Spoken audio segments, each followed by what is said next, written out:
Welcome back, friends, to Let's Play some Final Fantasy XIV. So now with all that Shiva business out of the way, what do you mean I can't talk to her from behind the desk? We have one more little plot line that hasn't been solved yet.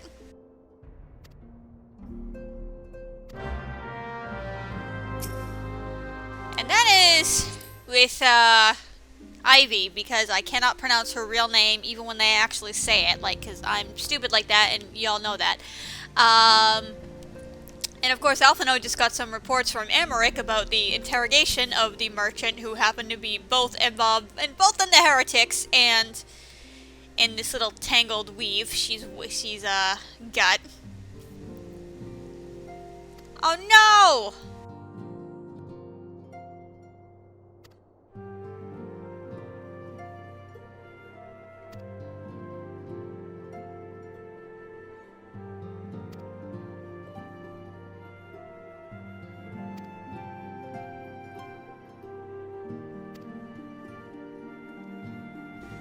Well, that kind of sucks.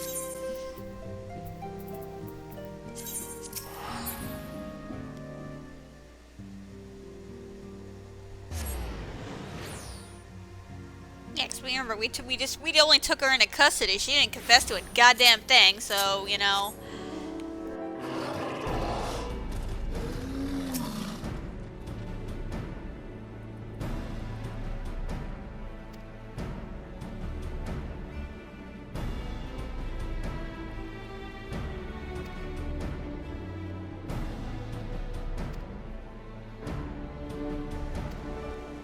I'll just break in there. I've done it before.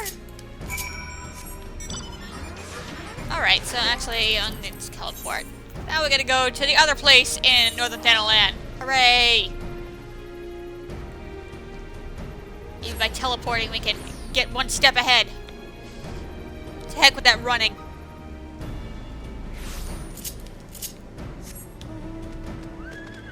You, madam, are not going to escape.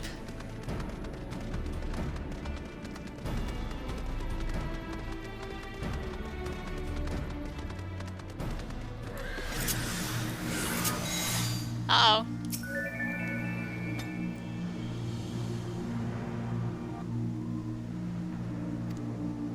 What the hell are you talking about, man? Jesus.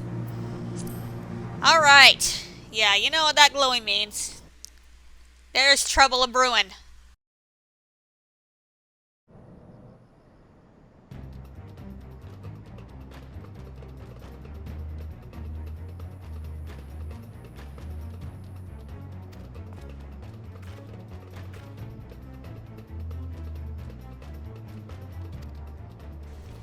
Wow, what a bitch.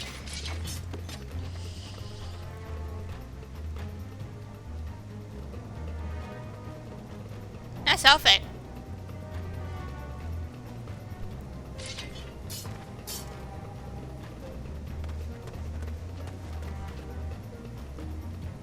I love how I'm so non-threatening with this book.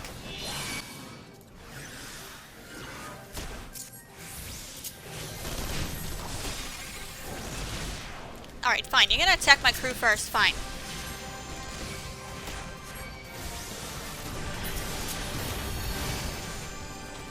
Fine, fine, fine. So we got a bunch of asses to kick here. Starting with yours.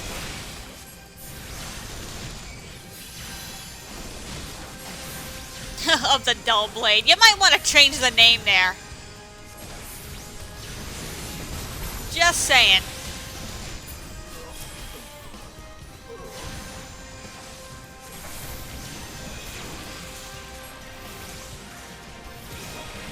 Look, she's taking on like 4 of you at once. Come on. Come on. You guys are better than that.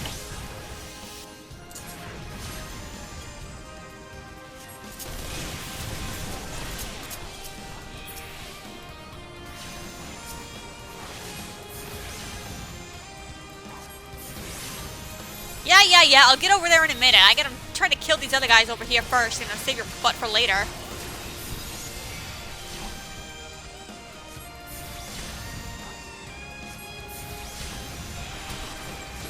Oh, okay, well, I didn't do anything.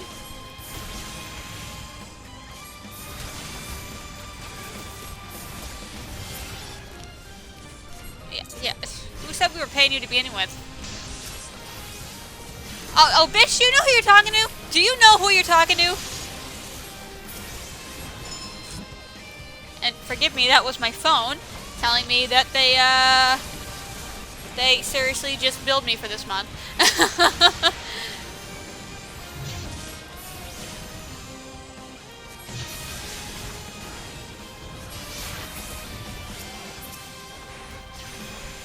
Dude, look how much damage I'm doing to you just from my dots. Jesus, you suck, woman.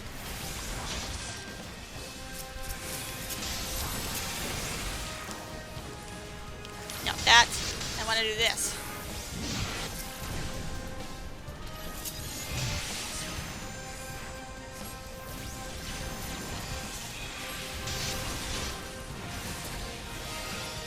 Sorry!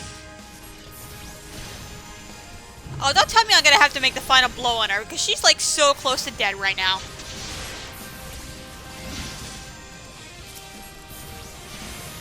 Unless she can't die, unless I take care of all these other problems. Yeah, she can't die. Ugh! You know, I just beat the crap out of her, and she can't die until I take care of all this other crap. Bullshit. Oh, hi! Oh, so apparently I had to wait for that to happen. Oh, woman, you can't heal. No.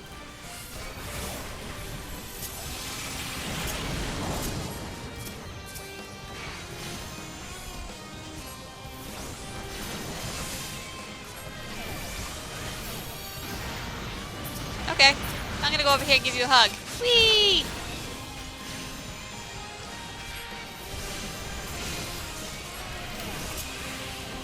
Haha, losers. Did you have to put it so close to the damn wall, Yuri? Like, seriously? Did you? Shut up, phone. I know you just charged me for my phone bill. Let me get that message to go away.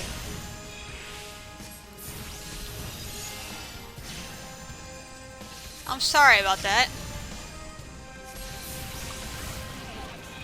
Like, was it really necessary to tell me that, you know, I gave you money?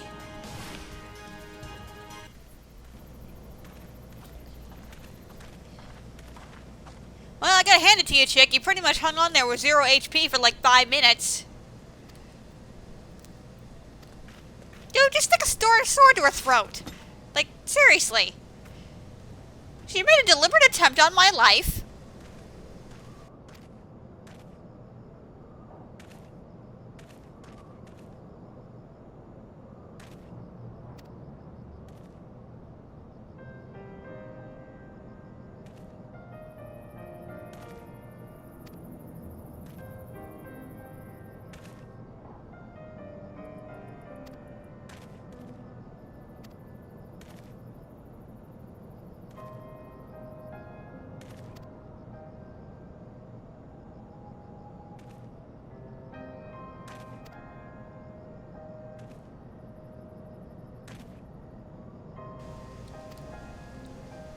It is, because you have power about how you represent yourself.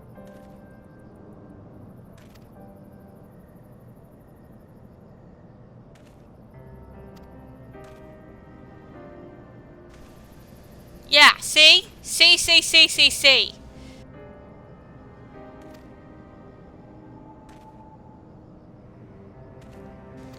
Because they didn't go around freaking killing random people and selling out their own.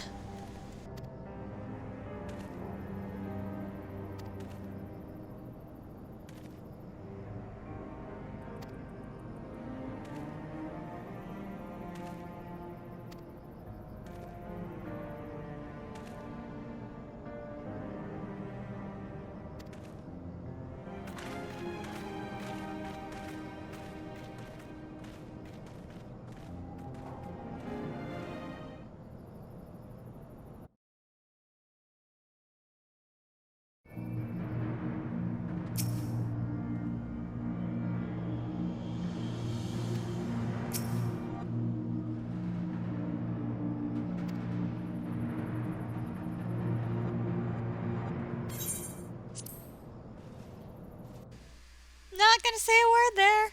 Not at all. I have heard. Truly bothersome business. No, I do not foresee a problem on that front. The main concern is Roban. There is no telling what the brute might do. Have the blades watch him in the flames day and night. You may leave the Sultana to me. I shall personally attend her grace.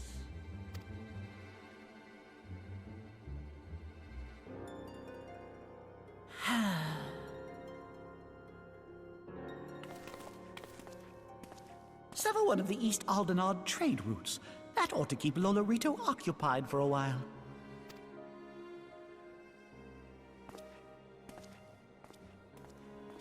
Nanamo Ulnamo. For my sake, pray be a good little Sultana to the last. Oh, I can't wait to wipe that. Wait to wipe that smirk off your face, you little shithead.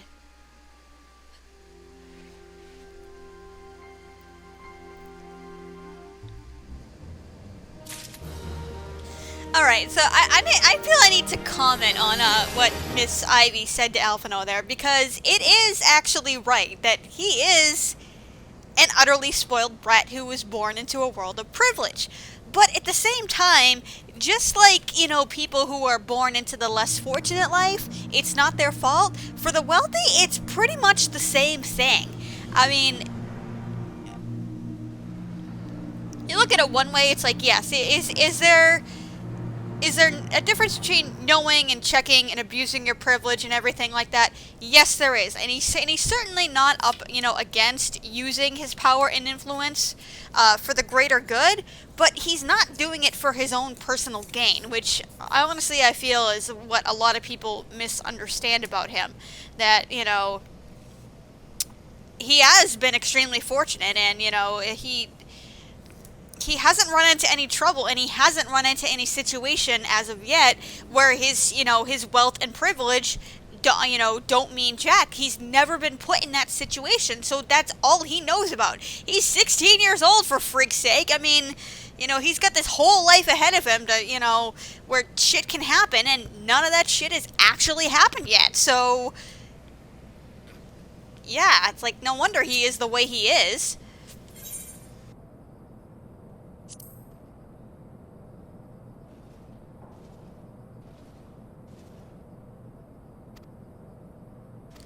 Yay!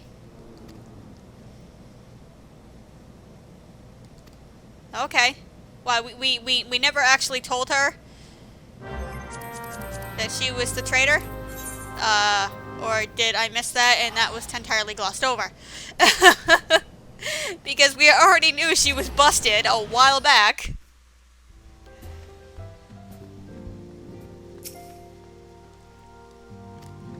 Okay, everyone says the same thing still. Yeah, Tank is still drunk on the table. Okay. Good to know you guys were, like, totally on the ball with any of that, you know. You know, a traitor in the high ranks of one of the 3 grain companies. Yeah, who, you know, we happen to be pretty closely friends with. Yeah, that's not news at all. No, we don't need to concern ourselves with that. Welcome back, my friend. I have already received word from Alphino. To think that Flame Marshal Huayu was the Garlean agent. I know not what to say. Together with Roban, Eileen lent us much-needed aid at the time of our Order's founding. She was particularly passionate about the need to tackle the primal threat. When we discussed the subject, her eyes fairly shone with determination. Whatever else she may have been, I choose to believe that it was her true self with whom I spoke then. But now is not the time to dwell on such matters. I have an important announcement to make regarding our effort to defeat the Asians. We shall begin as soon as everyone is assembled. We might have to wait for a certain someone to sober up first. Yeah.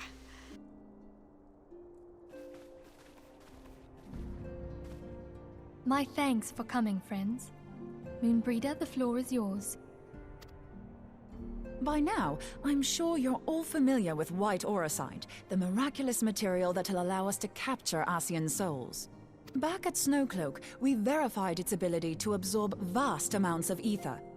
Alas, it leaves something to be desired in the area of stability. The stone can only store ether for a short while before expelling its contents. In addition to Orosite's inherent limitations, we must needs be wary of our enemy's strength.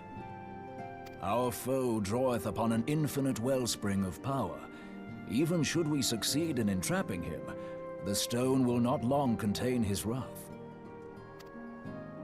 Meaning that, if we want to kill the swine, we'll have to be quick about it. Assuming we even can. 'Tis our belief that an Ascian soul may be permanently undone, if smitten by a sufficiently concentrated burst of pure ether. The only trouble is, we can't say for sure how concentrated the burst needs to be. Without knowing how much ether an Ascian soul is composed of, we're basically guessing. Our sole clue lieth in thy struggle with La Hebrea. During that encounter, Heidelin bid you forge what she called a Blade of Light, a weapon which took the form of a luminous stream of energy. Based on your description, we believe the blade with which you vanquished your foe was composed of ether. Wasn't that the big power of friendship scene? Admittedly, your victory proved ephemeral, as La Hebrea was able to use a crystal of darkness to flee into the space that lies between our world and the void. The fact remains, however, that Heidelin placed the means to destroy the Ascians in your hands. Be that as it may, it would be unwise to assume that she will do the same when we next encounter such a foe. Quite so, my lady. We must needs find the means to forge our own blade of ether, one to equal that which Heidelin did benevolently bestow upon her champion. That is all well and good, but it seems to me that producing such a blade will require a prodigious quantity of ether. Whence will it come, pray tell? Oh, what if we had 2 pieces of white orosite? One to trap the Ascian, and the other to store the ether for the blade. Oh, nice try. But it's as I said, the stone won't hold ether for any length of time. We'd still need to collect the stuff there and then, sorry to say. And therein lies the rub. Finding a way to create the blade whenever and wherever we choose. It would seem more research is in order. Yeah. I'm going to linger a while, perform a few more tests on the Orosite. And I could do with some help. Urianger, why don't you lend me a hand? Oh! Mine apologies, but I am required at the Waking Sands. Lady Minfilia hath given me sole charge of the premises. 'Twould be unseemly to leave them unattended. Sole charge, you say? So you're basically alone there, then? Well, that settles it. I'll just have to come to you.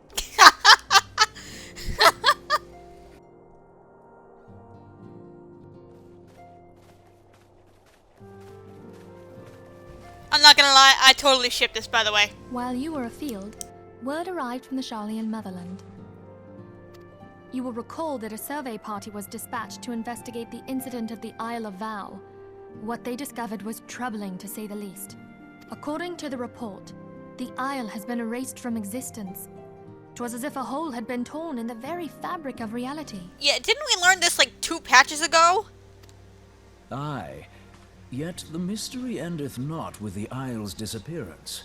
Yeah, there's also a friend who's been comatose for I don't know how many weeks, and It hath come to light that a number of scholars in various other locales were reported missing at a similar juncture.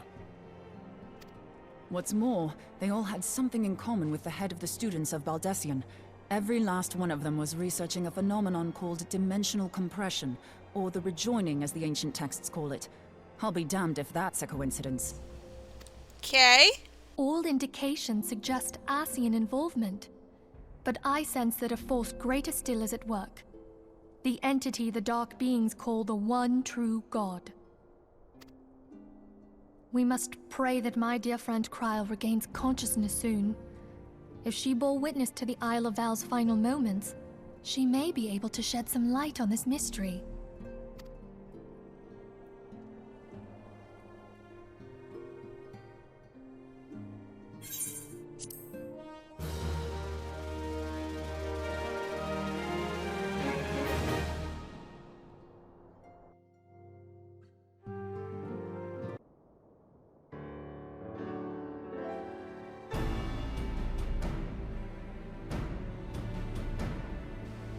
Meeting time. Okay, cool.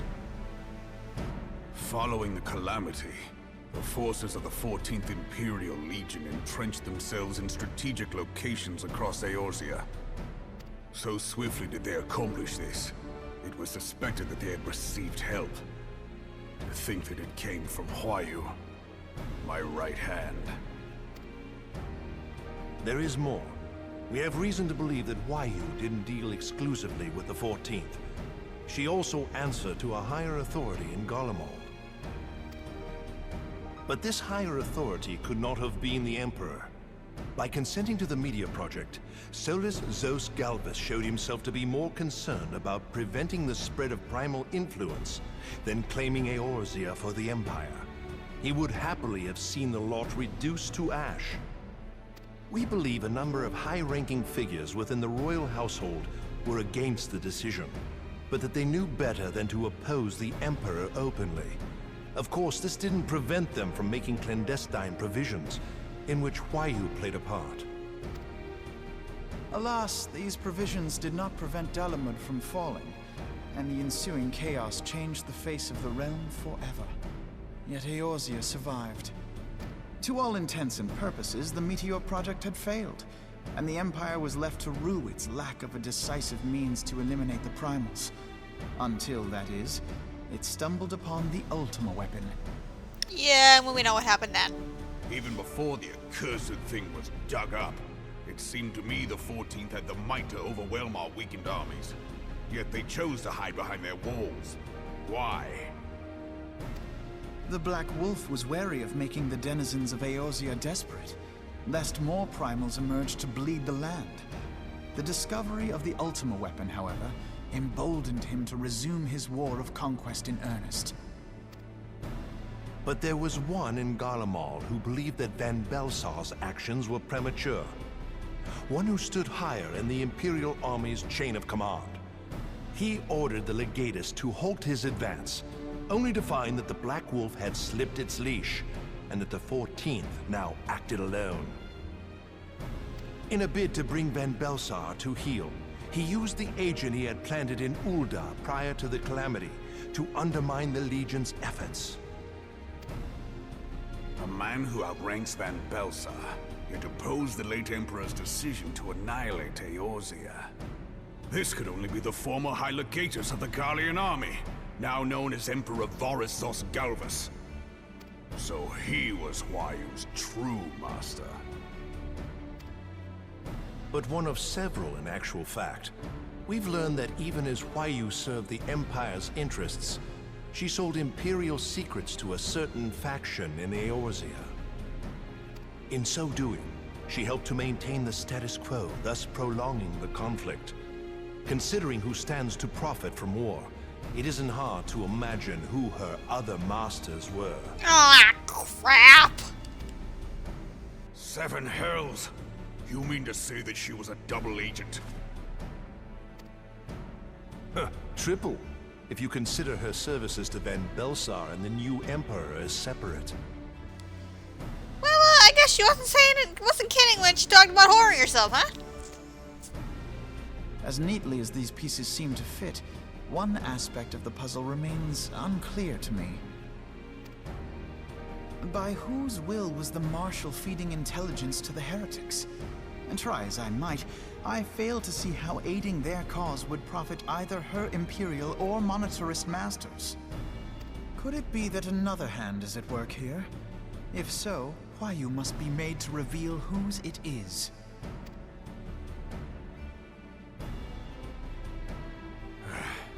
Not only have I lost a trusted friend, now I must interrogate her as a stranger.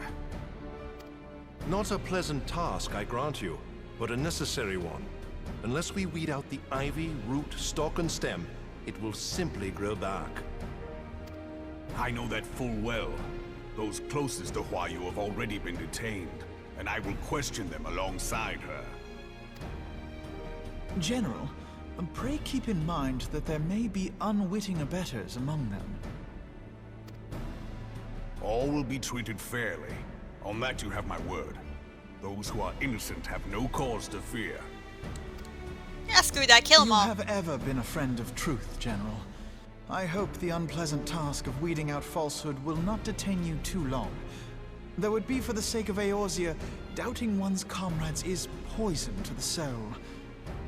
And with that, I take my leave.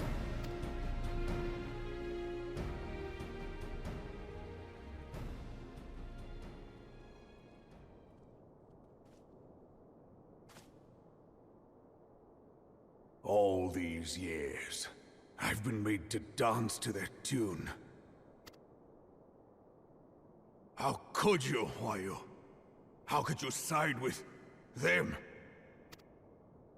Those cankers who take from this land and give naught in return, who use their power to disempower and grow fat while the people starve.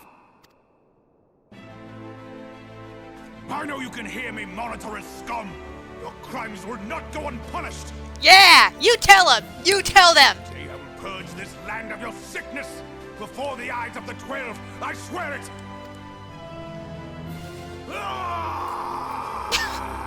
Okay, that was a little unnecessary. You know, he should have just, like, picked up the table and flipped it over. That would have been better. I want those plushies, by the way. I shall have no further need of you this day. Your Grace.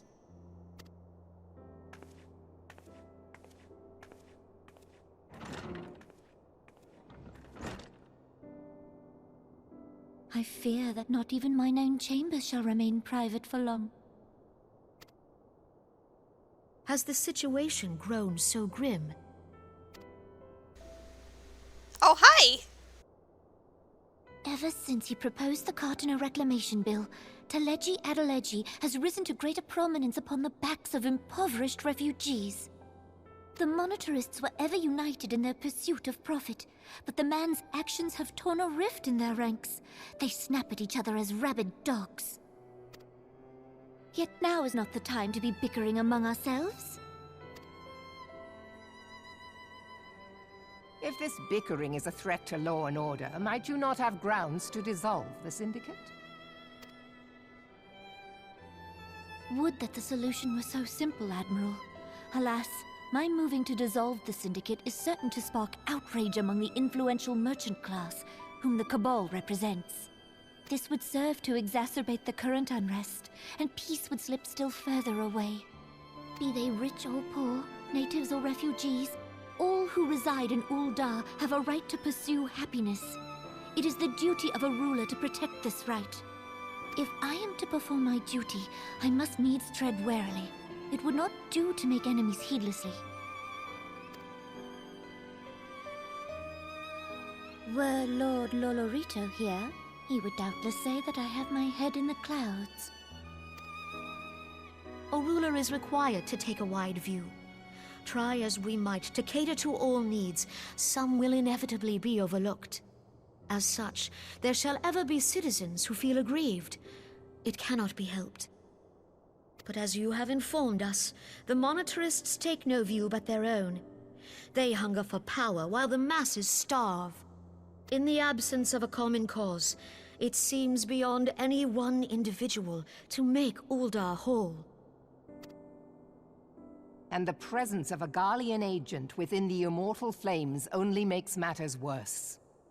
Even accounting for Ul'dah's historic reliance upon mercenaries, such a grievous breach of security is unprecedented.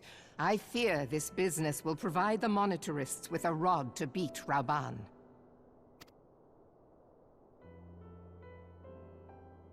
Eorzea can ill afford for the Immortal Flames to be dampened now. Ere long, the Garleans will turn their ravenous gaze toward our lands once more. If we are to resist their might, our nations must stand together. Yeah, we talked about that like 15 episodes, yet we haven't done a damn thing about it. Yeah. Yet for this to happen, our nations must be whole. Cannot be done to improve the situation in Ul'dah.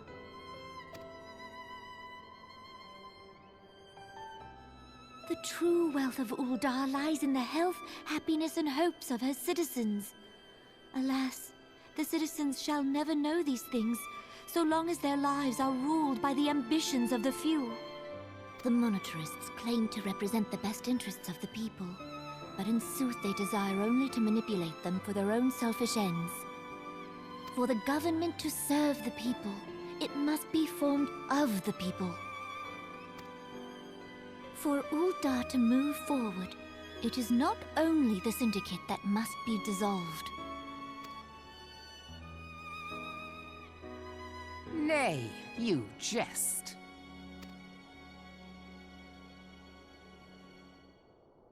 My friends, it was for no other reason than to make known to you mine intent that I requested your presence here. When I make my declaration to the people, chaos shall inevitably ensue. It does that every other week anyway.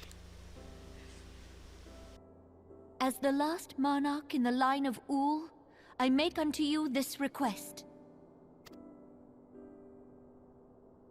Help Roban to preserve order and protect the people.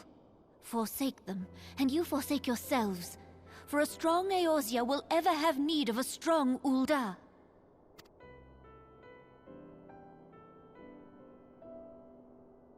Your Grace, are you certain of this? There is no other way. When the time is ripe, the nation shall become a true republic. Both royalists and monitorists shall cease to be. Uldar will no longer belong to kings or queens or merchant princes, but to her people. Yeah, that's not gonna happen overnight.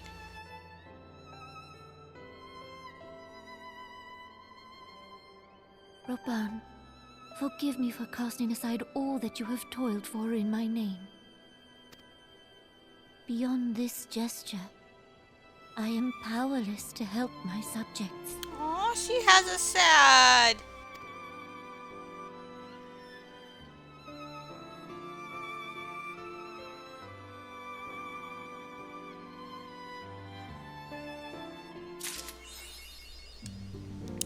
So yeah, that is it for patch 2.4. Woohoo! Hooray! So yeah, lots of serious crap gonna go down now, and I'm doing my little spinning the camera thing like I usually do because I'm crazy like that. So yeah, although I had originally intended to post them earlier, partway through these recordings, which are happened in very rapid succession, I was going to post them sooner, but I decided to wait. We have two very, very long side stories that are going to be posted immediately after this before we actually pick up with the 2.5 storyline. The reason I'm posting them there is basically, I think that's the best place to fit them in regards to what is happening in the main scenario here, even though no specific timeline is given for it, but given some of the circumstances, it's in obviously their releases, it's easier to put them there than elsewhere. So yeah, that's going to be a couple hours worth of footage, but I really hope you enjoy it because I have one of them I have a lot to discuss. I'm not going to be shutting up throughout the whole thing, I guarantee you that. So thank you for watching, friends, and I shall see you in our next adventure.